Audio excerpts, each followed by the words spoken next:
friends, it's Kayla Moran and welcome back to the Let's Get Candid podcast. How is everybody doing today? Good morning, good afternoon, good evening, happy Thursday. I'm so excited to be back on the mic with you guys. It's currently 11:11 as I'm recording this, so everyone make a wish, even if it's not 11:11 where you are. How's everybody? I feel like I've been so go lately, and this weekend I finally had a chance to chill and relax, and I hope you guys are all doing the same. I can't believe it's already mid-October. Like, where is the time going? I hope everyone is, being really intentional with themselves this fall, this season, and checking in on themselves and making sure that they are happy and fulfilled in what they are doing. I know I jumped right into the intro, but I just I had to say that because it's really something that has been on my mind lately.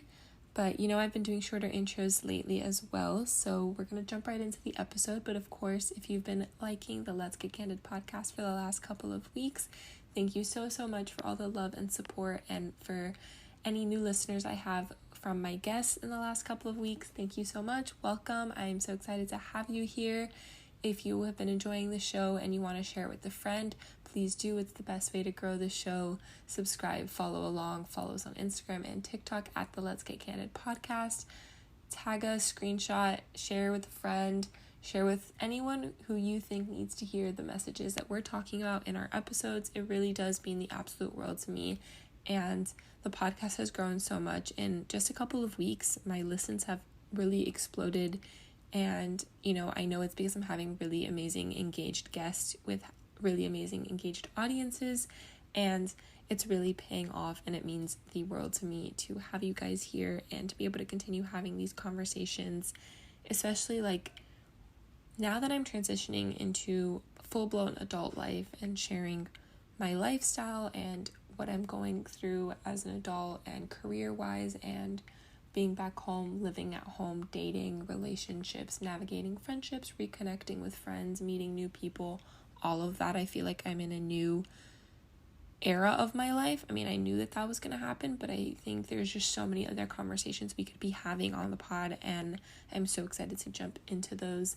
So if you're new here, that's a little bit about what I want to talk about. I talk about career, entrepreneurship, figuring out what you are meant to do, what you want to do, finding your purpose, finding your why, falling in love with your career and yourself and the life that you're living, and really coming into your own and helping you find the career that's best for you, whether it's going back to school or leaving school, whatever it is.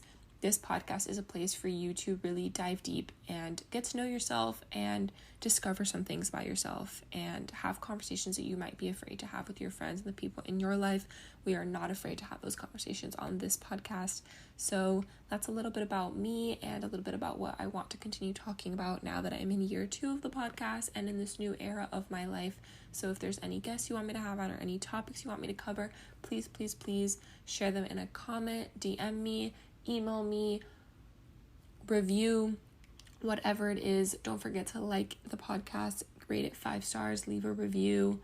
And I'm so excited to be able to have this platform. It absolutely means the world to me. And I want to do a quick suck and sweet of the week right before we introduce our guest. So my suck of the week is, like I said, I've been a little bit overwhelmed now that I am a full-blown attorney. I got my bar number today. I am officially licensed. The training wheels are coming off, and I am officially, in charge of cases. I'm running point on cases, and it's on me to negotiate and deal with opposing counsel and communicate with them and clients. And I don't really know what I'm doing, but I'm really glad that I have a great paralegal and a really supportive boss that I can ask questions. It's just definitely a little bit of imposter syndrome, kind of delegating to a paralegal who is most definitely super knowledgeable and informed and knows her shit. She was an attorney in a foreign country and she's a paralegal here, so it's like, I'm always nice, I'm always respectful, but it's definitely an adjustment being the one delegating and asking for things of your seniors.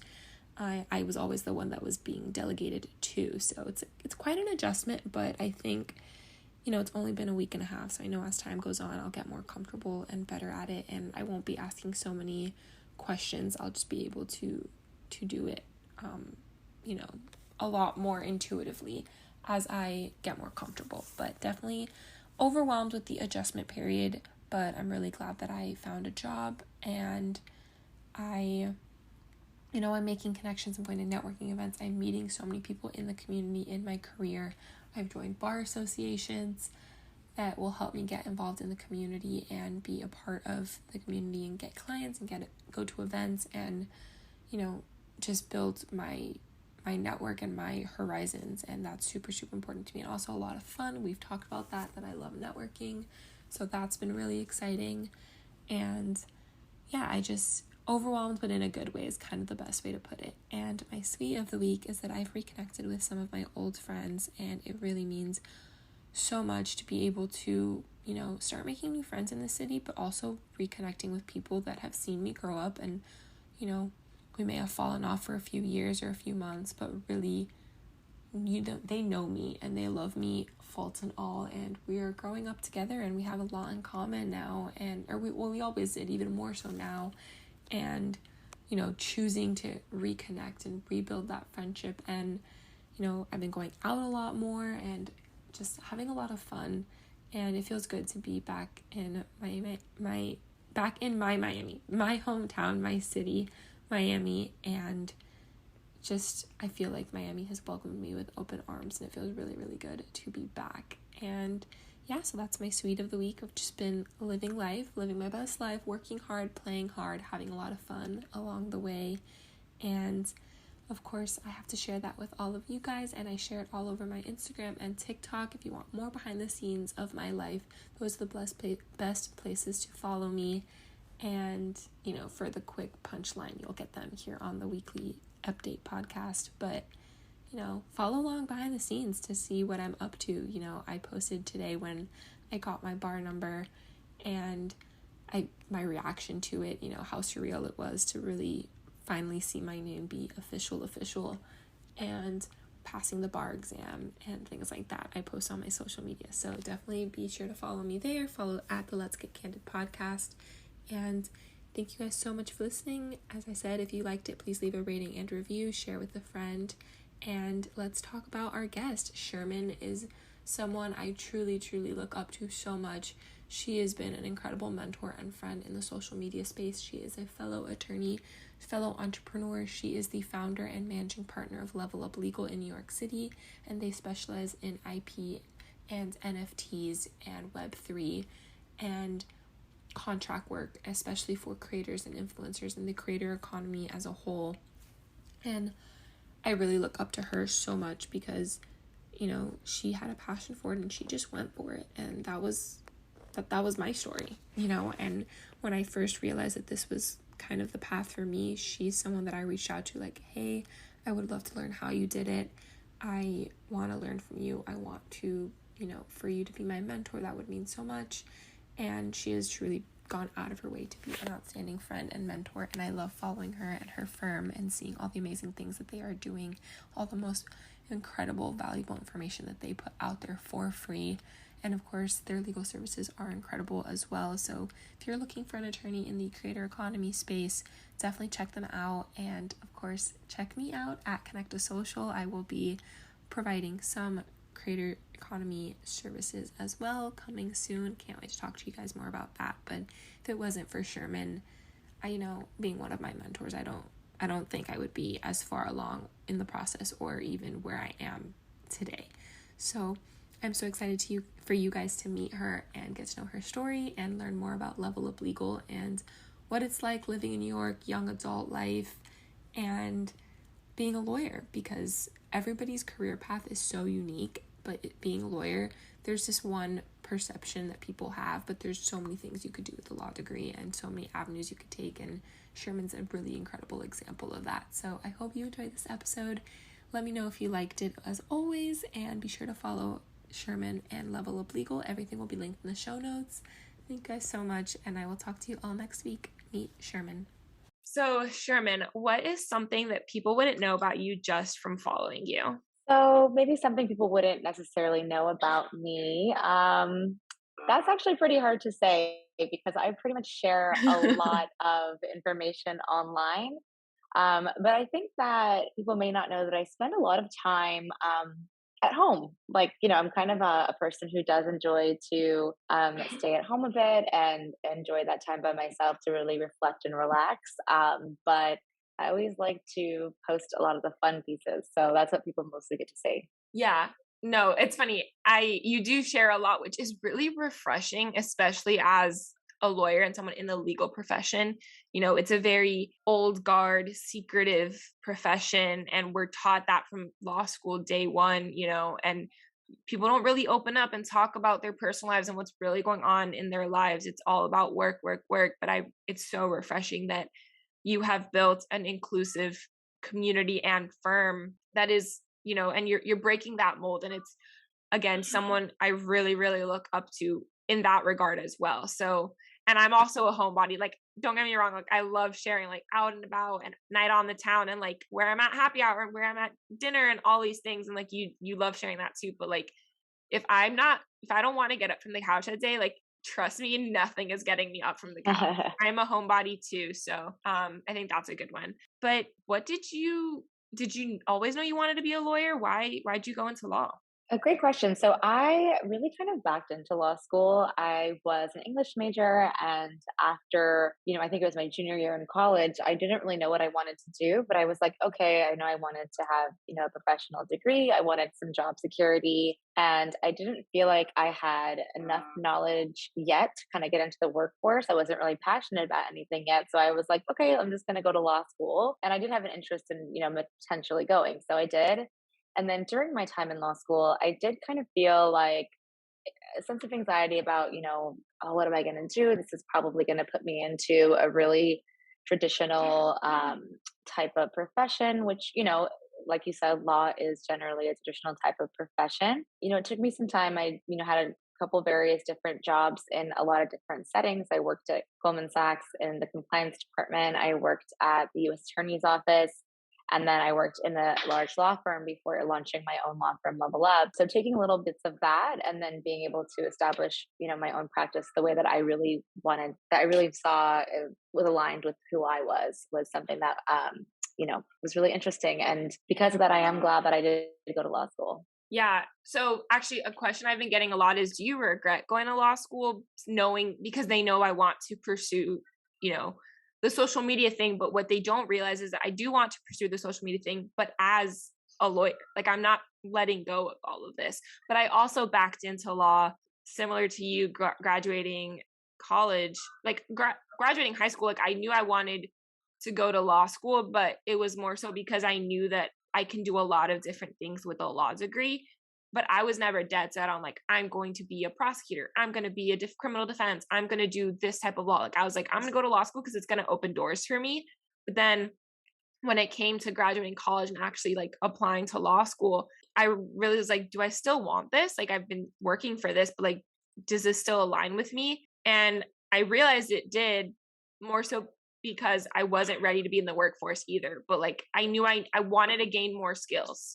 And so I kind of backed into law, and I'd always wanted to do it, but it was more so like, it was always like, because I didn't know what else to do, but I knew the skills would help me get to where I want to be. But from a very young age, my parents like, you're very entrepreneurial, you're very business minded, you're very good at talking to people. So you should be a lawyer and a lobbyist. And it was kind of like, all right, so I know that I'm going to probably end up being some sort of entrepreneur somewhere along the way, but law school will help me. And it's funny just how, every place that you worked at as a lawyer helped you get to where you are now and have the skills to form LVLUP and build it the way that you have. So everything works out the way that it's supposed to, which is a common theme on the podcast. But I really want to talk about your law school experience. Where did you go to law school, and was it hard for you as a minority in law school? That's not a question I get to ask a lot of people on the podcast, but I'm really lucky that I get to have you on, who is a minority as well and a female. So what was your law school experience like? Yeah, so my law school experience was interesting because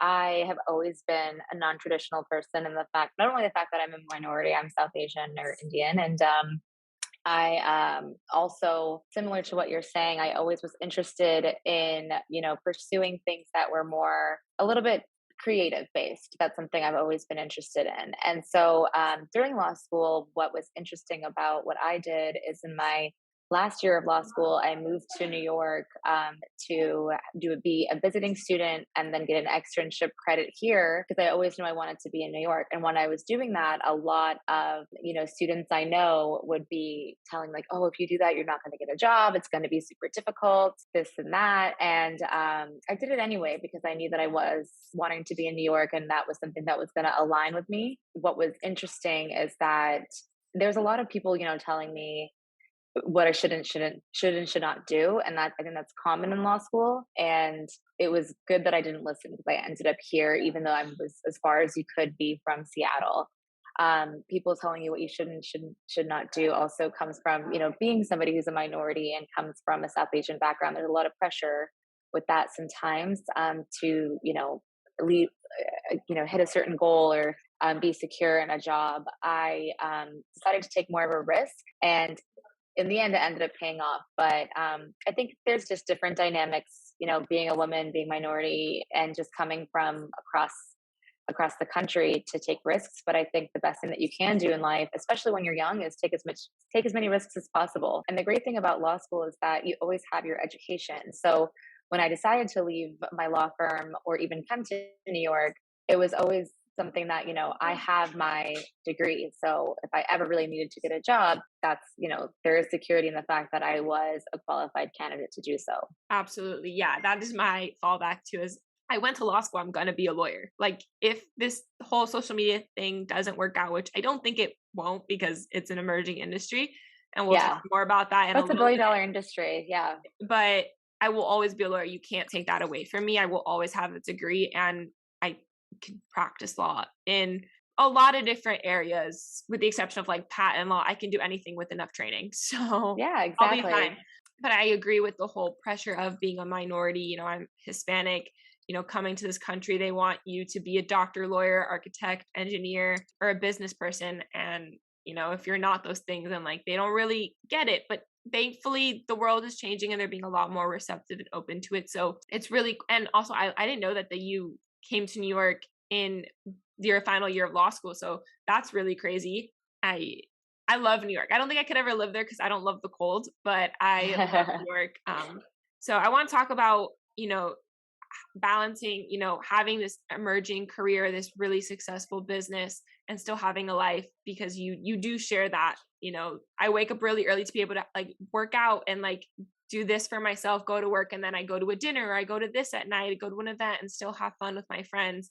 So I do want to talk about that. But why start Level Up? Why go off on your own? If you had so you started at Goldman Sachs, you went to the U.S. Attorney's Office, you were at a big law firm. When was the turning point? You were like, I'm going to start my own firm. So for me, it was always about feeling more connected to the work that I was doing. And, it's always really great to be your own, boss and have your own business. I think that's something that's always been something that I've been attracted to doing. And so for me, I feel like I just kind of took a risk.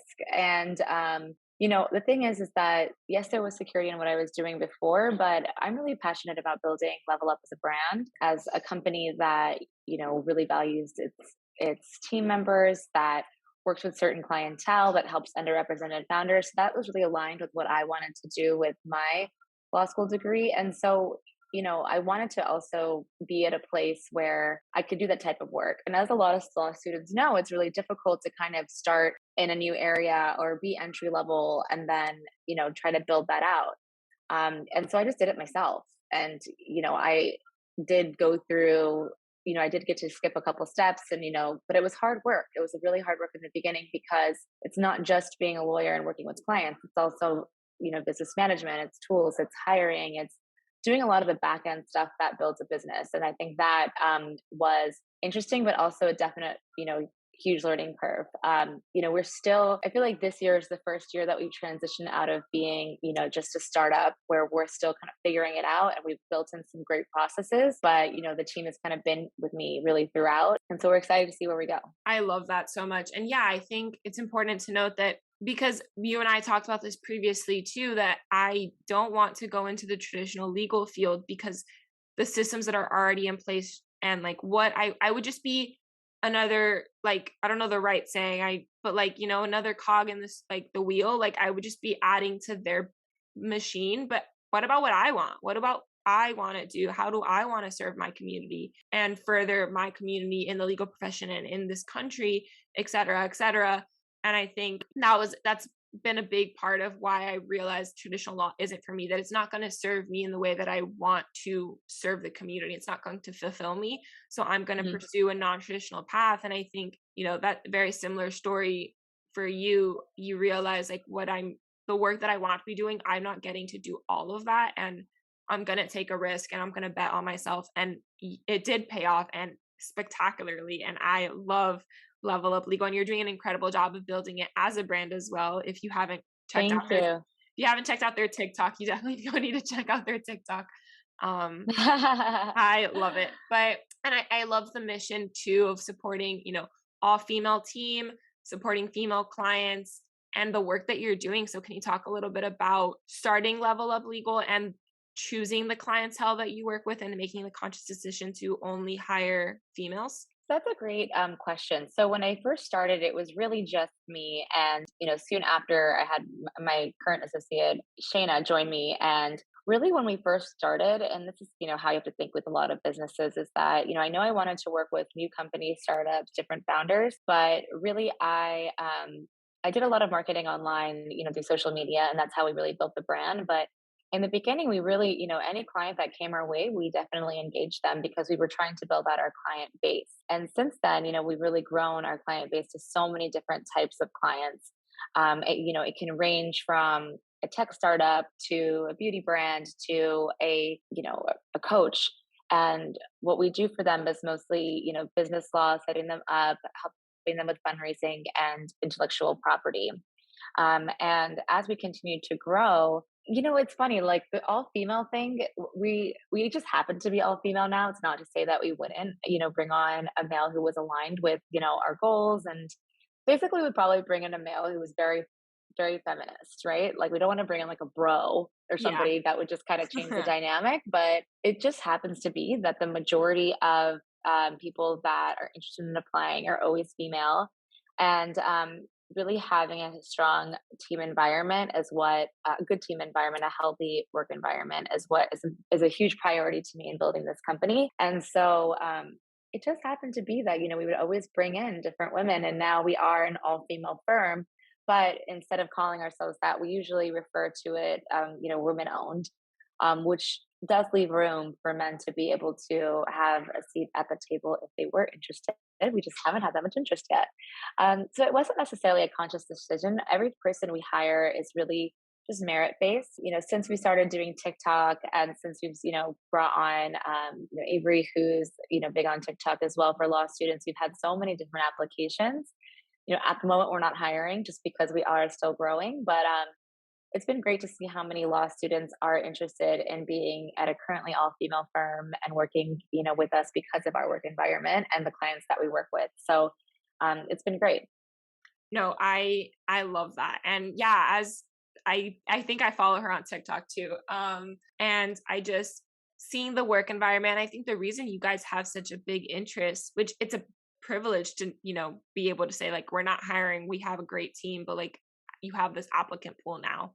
When that the opportunity does come to hire more people, but just I think again the legal profession being such a guarded and like old school traditional profession, work environments aren't necessarily the best sometimes. And you know we want that, we want to be a part of a supportive environment, we want to be taken care of, not just like in like the benefit sense and salary, but also like can we grow here, like can we do the work that we want to do, can I be a valued member of the team and community. And I think and it's shifting, I would say, but I think in a lot of places that's still not there. So I think getting to see that online, just knowing that there are environments out there like that, it's like no, I want to work there. And because there not a lot of people are sharing it online yet, or maybe ever, they're going to all apply to you. But yeah, how have you used social media to build your brand? What are some strategies for any type of brand, not just a law firm, but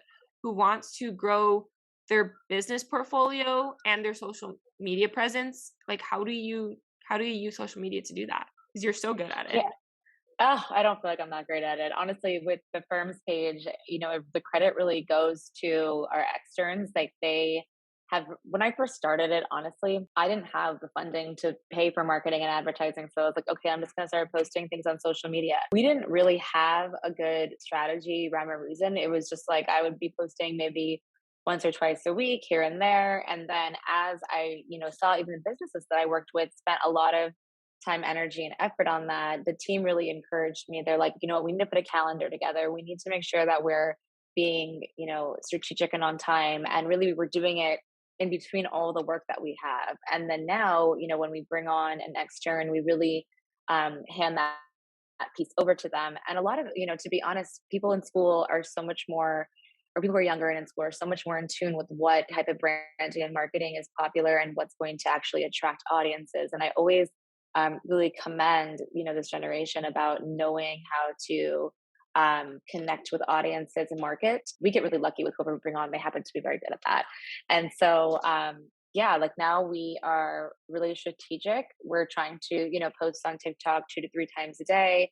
We're trying to post on Instagram 2 to 3 times a day. We follow a calendar. We have color schemes, etc. It's super important because that's just how people get information now. So people share information now is through social media pages and branding. So we know a lot of lawyers who have a great client base and who are seasoned and who make a good enough amount of money where they don't feel like they have to update their website or do anything like that. But it is it is something that we really value because, like I said, we're trying to build a brand. And it's something that is unique compared to other law firms. But we're still trying, we're still trying to push that algorithm and get more TikTok views and Instagram followers. And interestingly enough, for law firms, right? We're not trying to get like 100K or something like that because at the end of the day, law firms are probably not the most interesting pages to follow unless, you put out good information. But the purpose of it is that if anybody who did see our information is talking to a friend or a colleague and they say, oh, I'm looking for an attorney, we're the first thing that pops in their head. And that's really the value for us there. No, absolutely. Yeah, law firms. There is a lot more law firms starting to get on Instagram and TikTok, but not a Yeah. lot of them are as enticing as yours because you have that brand mindset and that strategy. And I think that's why I wanted to ask that. Like, how did you guys kind of develop that? And no, your externs are so funny. I love following them. And like We're seeing actually in what the room they're with me right now. seeing what they're up to and how, take a trend and make it, work for you guys. And it's just seeing how your team all works together, I think is really great as well. And again, it goes back to like why some people want to work there. It's because it looks like one, it's the clients that my generation wants to be working with growing up in, I mean, we're not the TikTok generation, but like we're a little bit older, but we're seeing the value of it. It's like I want to be a part of that. Those are the clients I want to work with, the community that I want to be a part of. So yeah, I love that. And what is it like being a female law firm founder and a woman owned law firm, like in the grand legal community, because you're still going to bar association events, networking events.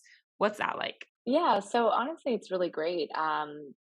You know, even though it's not as common, it maybe doesn't feel as common to be a woman founder. Everybody's really receptive, and I feel like it's just been a really great experience. When I think, like I said, because we do focus a lot on the branding of the firm and who we work with, and people can see that it almost speaks for itself. I speak to a lot of attorneys who also want to transition into the space and go out on their own because people want the freedom and the lifestyle that they want to have, which is definitely part of it. But I think there always is kind of a slow growth to get to that point. We've been around for a little over 3 years now, I think. And so it's been a process to get here. So I think, the way we portray ourselves or what we see that makes it look kind of easy and but definitely work extremely hard and we have a lot of work all the time and everybody is extremely hardworking. And so I think that also is something that when people meet us, they really respect us, lawyers, non-lawyers. And so we fit really well in the community. And I think people are really receptive to us, attorneys and both non-attorneys. I love that. And I think, yeah, no, I don't think anyone thinks what you guys do is easy. I know it's Yeah. a lot of We make work. we make it look really fun, which is, it is You fun, make but it look yeah. really fun, but I don't think you guys make it look easy because everyone knows that being a lawyer is hard work, and also being in an industry that is so new and kind of building, you know, you're going to be at the top of the industry where people look up to you guys on how to do it. Well, I hope so. That's the goal. Yeah, no, I think you guys are, at least will be, but I think you guys even are already. It's very inspirational. And so it makes me feel good to know that, like, as someone entering the community, that there is that support for you guys in the community. As I go ahead myself and enter that community now and attend bar association events and networking events with fellow lawyers, as someone who's going to be working in this industry as well, with another female founded, minority founded law firm doing similar work she's out of Birmingham, but I'll be remote because I think I told you this when we first met. It's like, I would love to work there, but like, New York's not for me. But if I could live in New York, trust me, I would love to be a part of your team, because you guys do like, you have so much fun. And is it hard to balance, like, you said you have a content calendar. Is it hard to balance like the actual work day and like all right, let's show the work day for social media, and like being like kind of an influencer yourself and also as a business? Well, so what's interesting is, like, I think, with when it comes to the content calendar, I have, like I said, I have great experience, and they really put that together, and the team really, puts all the information together and then reviews it. So fortunately for a lot of that, I get to hand that off. And I think it's really important in a business to learn to delegate and know your strengths and weaknesses. And when it comes to TikTok, really, we all kind of follow the trends. And so we talk about the different ones we want to do. And maybe we'll put, honestly, maybe like 1 to 2 hours a week where we block out, maybe like during lunch, we just quickly like get a bunch of content, and then we'll put the videos together later or write the captions later. So we don't really actually spend too much time doing it. We've gotten like the filming process down, hopefully, and yeah, so we just kind of try to get it done quickly, so we don't spend too much time in the day doing it. But we do know that it's really important, so we do try to make some time to do that. I think with the Instagram, we have the calendar. With the TikTok, it's really just, we go around and like, does anybody have any drafts in their folder today that we can post? And if not, we'll be like, all right, let's just, take 30 minutes and film something today, or a couple things, and just have it for the week. But yeah, I think with TikTok, it's a little more organic, which makes it fun. And there's always new trends. So you just kind of have to like be ready to film, when you need to. Absolutely. Because you're kind of sort of becoming a pseudo influencer, you personally, your own account as well, how has that been for you? Do you like it? Do you want to be a so-called influencer, or you'd rather focus on, building just Level Up as a brand and not so much yourself? So that's a great question. So I have looked at different brands that, have a more personal touch to them. And I've always found with brands, a lot of people want to feel connected to the founder. It's more about having people understand, who I am as part of brand itself. So a great example is like Mariana Hewitt. Everyone kind of knows who she is, but we know her because of her brand. But a lot of people really feel connected to the brand because they know who she is, and vice versa. So that's actually one of the strategies of why I'm, pushing a little bit more content out there. Also, I find it's really fun. I've always just kind of been somebody who's posted about my life. And I think that not only helps, I just think it helps build the brand and business in a sense as well. So my focus has always been to build the brand. And from that, to do that, I have to also, build out my own personal brand to associate with that. And then I also encourage the girls, my team members, I always call them the girls, to do that as well if they feel like that's something that they want to do, because I know that that's also why we put them, I make sure that they stay on the TikTok and on the page as well. There's, I've noticed a lot of other lawyers that have social media pages. It's really just them, even though they do have a team. And something that's really important to me in the brand is for each of the attorneys or the team members to have a presence there, because they also talk to clients and have their own books of business. And so it's important for their clients to see, who they are and how they're part of the team. But also if it's only just my face or one other person's face, then if any of us were to step away, or if any of us were to have to take some time off, it's very difficult for the business to run. So we look at it as a holistic approach so that each of us have, a presence in the brand, in the firm. And like you said, that's why you you look at all the team and you're just like, oh, I know who that is. I know who that is. I know who that is. So there's a method to the madness. No, totally. And I love that. And I think that's so valuable to having them be a part of it because, like you said, they do have their own clients. And also, as an audience, you're like, oh, I want to know what she's working on today and how, like, the same way, like, you show on your personal account, like, your day in the life of the managing partner of Level Up Legal, they show the day in the life of the extern at Level Up Legal. And you get to see a law student's take on how they balance school and working and having a social life, and we get to see how a lawyer manages those things as well. So I think I love the method to the madness, and I am very much a method to the madness girl myself. So I want to talk a little bit about that and like having New York City life and growing, like not growing up but like being in your young entrepreneur in New York City living your best life and like what that's like and how sharing like life in New York City. But you mentioned also that it is it's a brand, but it's also a business, and it's the admin work and like the behind the scenes and the hiring and all of these things. And can you talk a little bit about the founding of Level Up in the sense of how much money did you put into it, when did you know you needed to hire, what you look for in hiring and setting up these processes, and the client work that you want to do? Being in New York City and being an entrepreneur and sharing everything what the team does and what I do, it is what you see is what you get. I think I probably make it look a little more glamorous than it is, because a lot of times I'm just like at midnight emailing, like, these are our last TikTok when they're like, when your boss emails you at midnight. That is me. I'm always just like, I spend a lot of time working, but if you think about it, being in a place like New York, when you go to events or when you meet people, like that also is a form of work. And when you do touch base or have touch points or go to events and then we film it, it shows, people that we support, the clients that we're interested in, but it also helps build a little bit more of a personal community here in the city. And then we share that with people outside of the city. And it has a twofold approach to that. When it comes to building the business, it's interesting. I didn't really have like a big business plan. Like I said, I started as a solo. I'm like, let's just see if this floats. I'm just going to put up a website and then, go from there. I had about, I think like $20,000 or $30,000 saved at the time. And I'm like, all right, so this is like my emergency fund to kind of like keep me going if anything does happen. I actually never had to really dip into that. A service-based business is interesting, right? Because initially I had pretty much zero overhead, didn't have an office space, working from my apartment, marketing on social. So there wasn't much cost. And every client that I brought in, I was, taking that money for business expenses and personal expenses or whatever I needed to have the business start running.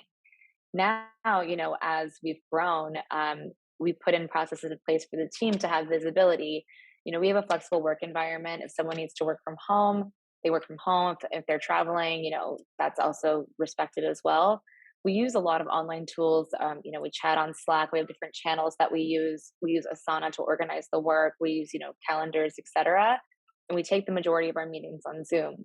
To be honest, with the team, because we have a very, startup environment, it was really a lot of, the team members coming to me and saying, look, this is what we need to do to kind of help the process better, and being verbal about, how we can improve. As somebody who was still learning through the process, I'm always open to saying like, yeah, why don't we try this if it's a good suggestion, and seeing how that works. And most of the time they're right. So, it's definitely a trial and error, but I think being open and receptive and respecting your team members because they do have good suggestions and maybe, thinking a little outside of the box is important. So we were able to really organize ourselves and not be so, work as you go. No, that's important to know. And that's so nice too, that you didn't have to dip into your savings and you were able to, scale quickly. And I think the community that you built online, but also the team members themselves, and allowing them to have a say and letting them, show you the ropes and take suggestions, and you guys get to build it together, I think is so valuable. And that's to me the beauty of a startup, being like at the beginning of the startup, coming in, you get to be a part of building the processes and the company. And I didn't, until I was at a startup myself, I didn't realize I actually enjoyed that process. And that's something that I really value. So Right. And I love it takes a certain type of person. So when we do interview, a lot of, formal law firms will look at, grades and law review and all of that. For me, it's about if you have an entrepreneurial spirit, if you are quick to learn, if you're hungry, if you present well, if like it's how you talk, how you speak, all of that, because a lot of it is building business and a lot of it is relationships. Like you said, most things are teachable. It's just about like knowing how to present yourself. No, I love that. And so one thing that you are really doing a lot with Level Up Legal's content and also your own is NFTs and Web3 because you work a lot with clients in that space because the social media space is in that. If they're all related, the creator economy, Web3, now NFTs. So can you explain a little bit about what an NFT is and what Web3 is? Yeah, so an NFT is a non-fungible token, and it is basically a piece of art. It's a sound. It's a JPEG. It's anything that you put on the blockchain. Really, it's an asset to trade. And the reason I got into this is, and the reason Web3 really excites me is because I really love to be ahead of different innovations. So Web 1 is basically the archaic version of the internet where we had dial up or it was just the first version. The second version, Web 2, is what we're on right now. We're bigger companies. We house all of our content, our privacy, all of this on like big companies that transmit our data on the internet. Web 3 is where people have their own autonomy and pretty much own their own blockchains and their own technology and trade information and online tools that way. So it's just a newer version of getting to that point where people have a little more control. And I think it's really interesting and really creative because it's established this metaverse and metaverse, which is, Web 3, where people can have that control and have a place on an online presence that way. It's just very interesting to me because I just always get excited about new things. And I know that women in this space are feeling like they want to get involved. They don't know how to, but it's a really great opportunity for them to do that. It's a multi-million-dollar space that a lot of men traditionally jump into because women are just more risk averse in investing. So I just know that working with female founders and being somebody who, owns a law firm that has a bunch of women in it and how, we had to kind of overcome, not ourselves, but traditionally we do overcome a lot of those stereotypes. I've just become passionate about that. And in turn, when I do post about, NFTs and my experience with it, it's really I just kind of try something and then I think about it and I have friends or people around me asking me how I did it. And I'm like, this could be something I could share. It's actually some information that is positive. So I would just post about my experience in doing a certain item or, purchasing a certain NFT or what it looks like on OpenSea when you do that. And because of that, I've gotten a lot of really interesting opportunities from a personal level, but also there are so many clients that are interested in getting into the space. People have reached out to trademark in the metaverse, even though they've already trademarked in different areas so that they are protected in the future because this is the future. So from a legal perspective, it's actually built out a new line of our business, which is, really rewarding and it's really creative. It's definitely non-traditional, which obviously that seems to be the theme of Level Up. But yeah, so it's something I'm personally passionate about, but then also it does bring business into the firm. And I just have fun with it.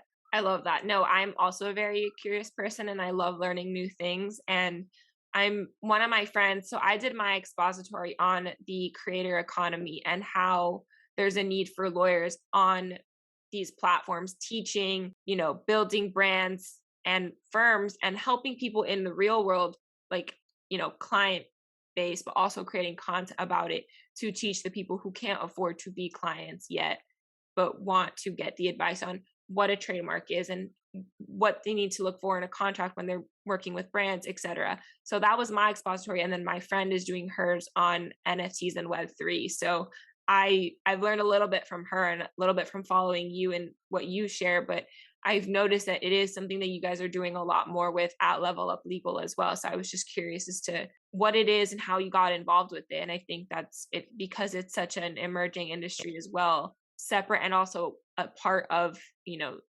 social media. I wanted to get your perspective on it. And you mentioned one thing also really important, investing. And, you invest in NFTs, and I'm sure you also have other investments. So before we talk a little bit about like your personal life and like New York City life and all of that, what are some tips you have for people who want to invest in themselves? Big one, I think, is taking a risk. That's like number one. Women do tend to be more risk adverse. Lawyers also tend to be more risk averse. But what is some good tips for people who want to get into investing, especially young people, my age, your age, we're in the same generation almost. Like, kind of what advice do you have for people? So, when it comes to investing, I basically invest most of my time, energy, and money into this business right now. So I think that that is the best investment that I could make because this is really my passion. This is what I care about. When it comes to people who are, still new to investing, I'm not the best person to ask on this. Honestly, I can't give any financial advice. I don't really, have as much experience in that area. But I do think that making different plans, diversifying is always popular, but figure out what you're really passionate about. It doesn't have to be, the market or NFTs or crypto. It could be other things, things that you really want to invest your time into, your energy into, what's important to you, having a good value system. When it comes to being young and just starting out in your career, I think that the best thing that you can do to invest in your future is use your time wisely. Of course, there's a lot of fun, great things out there. I'm guilty too. I love to go out. I love to have a good time.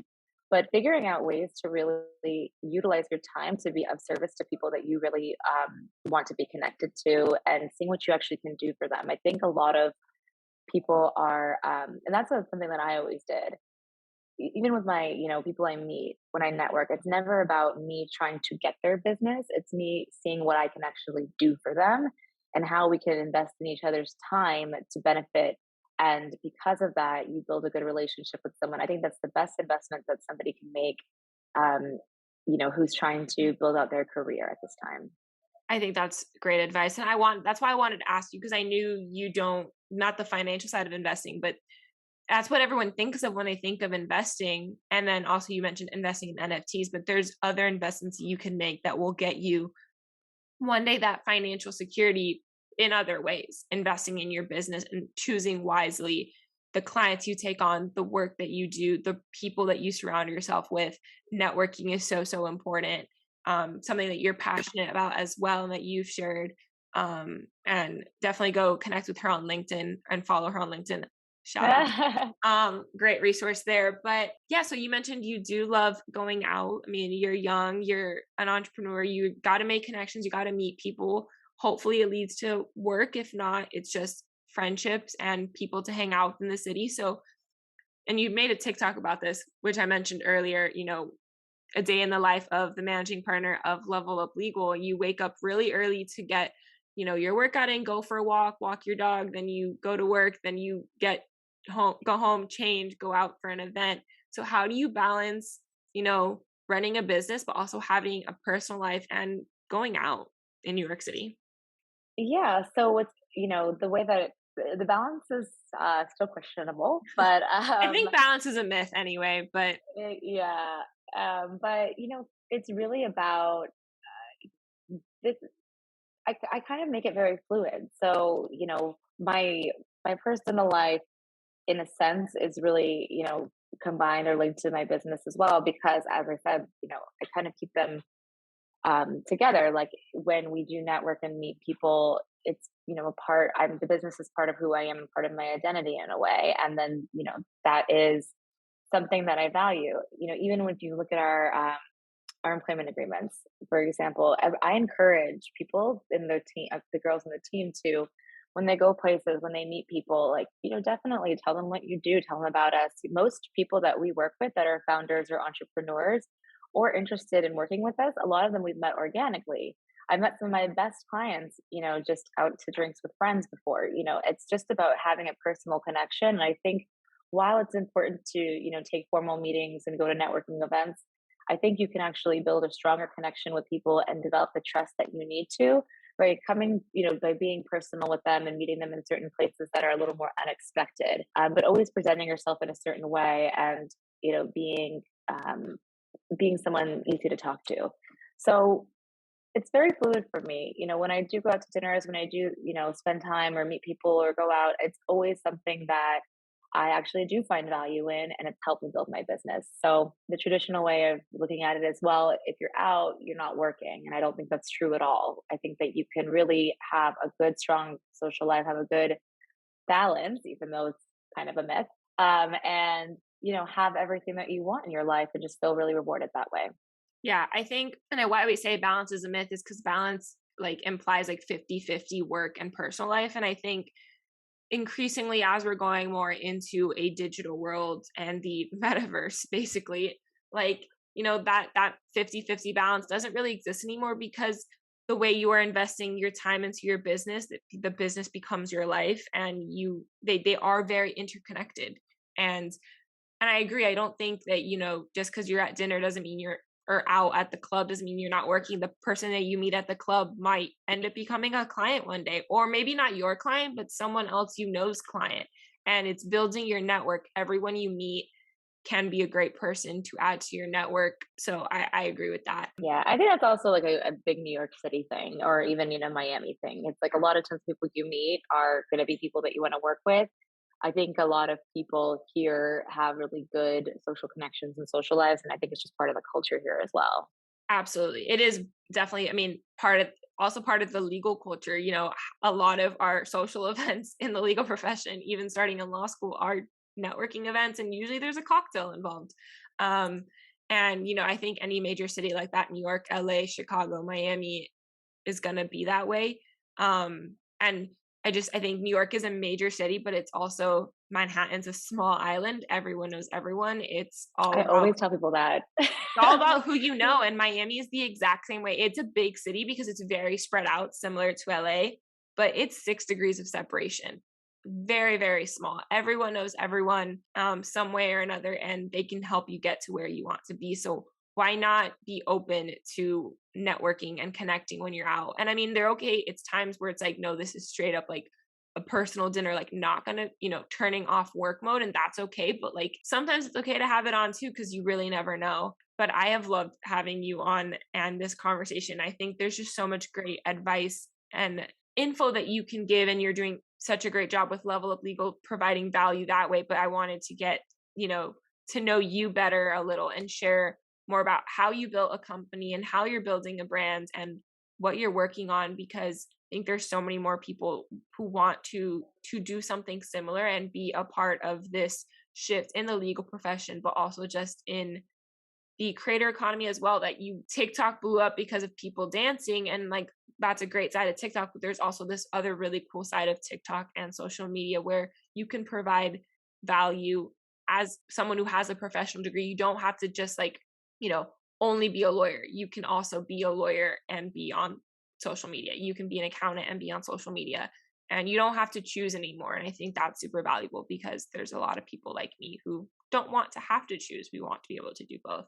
So you are And I a think mentor. that everybody can. So, oh, thank you. Yeah. And I think that everybody can. I think that, the traditional ways of saying you have to do one or the other isn't necessarily true, especially, in my generation and people who are, traditional, like not my age, who even kind of say like, wow, you're really open on social media. It's interesting because, they really came from the mindset that I did, where, your social media has to be separate, and people are going to, oh, look at I grew up in the Facebook generation, but like people would be like, oh, you have to keep your Facebook private or your employers are never going to employ you. I don't know if that's necessarily the case. I mean, yes, there's certain obviously things that you should not post because they are representative of who you are. But I think that that whole concept of being private for the sake of other people, and employers, if they're going to judge you, I'm hoping that that becomes less and less common, because it shouldn't be. It shouldn't be something that what you do in your personal life and how you both choose to express yourself has no reflection on your work ethic, or how smart you are, quote unquote. It doesn't really Yeah. make a difference. And I think that correlation is unfortunate because it's really directed towards women. You know, Women are the ones that get judged for what we wear, if we're in a bikini, if, how we're expressing ourselves, because we also are the ones that are mostly on social media building our personal brands and whatever we are doing. So if you think about it, it is really, trying to suppress women and how they express themselves. And I don't think that that's a positive thing. So that's another reason why I feel like it's important to do, if you feel like you want to be somebody who expresses yourself on social media in certain ways, that should be okay. Absolutely. I love that you mentioned that it is primarily women because it is, and I think I agree. We don't have to. I mean, there's definitely certain things like that you do need to keep private, like where you live and like for security reasons and like things like that. But and it's okay to keep your dating life private. And I personally will. I know a lot of people do, but like it's also okay to show like, hey, I just got out of therapy and like had a rough day or like had a really hard meeting or went on a really bad date and like show that you are human because it shows that literally you're human. Like you can be having a really great business day and like you're building this amazing business, but you are still struggling in other parts of your life because it's relatable. And you know you get to choose how much and when and where you share things. But I think that outdated, like your employers aren't going to hire you because you had a red solo cup in high school and in a picture on Facebook, like that's outdated. um Yeah. and even my mom, like my mom works in corporate America. She hires in corporate America. And like she used to tell me all the time. And now she's like, we want to know that you are fun to work with and have a personality. And like, because the team, even more so now that they're remote, like they'll to check in with each other, they'll do like a happy hour on Fridays at 4 p.m. So the last hour of the day is like a fun hour because they would do that in the office, but now they have to like they want to make sure that they enjoy the team that they work with and like have a good time. Hmm. So they want to see your personality when they're hiring you to make sure you're going to be a good fit. So I love that. So if anyone wants to hire Level Up Legal or get advice from you guys and just keep up with you, where can everyone find you? So you can find us on Instagram at LVLUP Legal. You can find us on TikTok, again, LVLUP Legal. I'm on LinkedIn, so is the firm, just my first and last name, Shermin Laka. And our website is www.lvluplegal.com. But yeah, we're easy to connect to. You can follow us and our journey and all of the fun stuff that we like to post. But thank you so much for having me. This is great. It's a great conversation. Thank you. Yeah, I'll link everything in the show notes so they can find you. And I'm really excited to share this conversation with everyone because there's so many great things in here.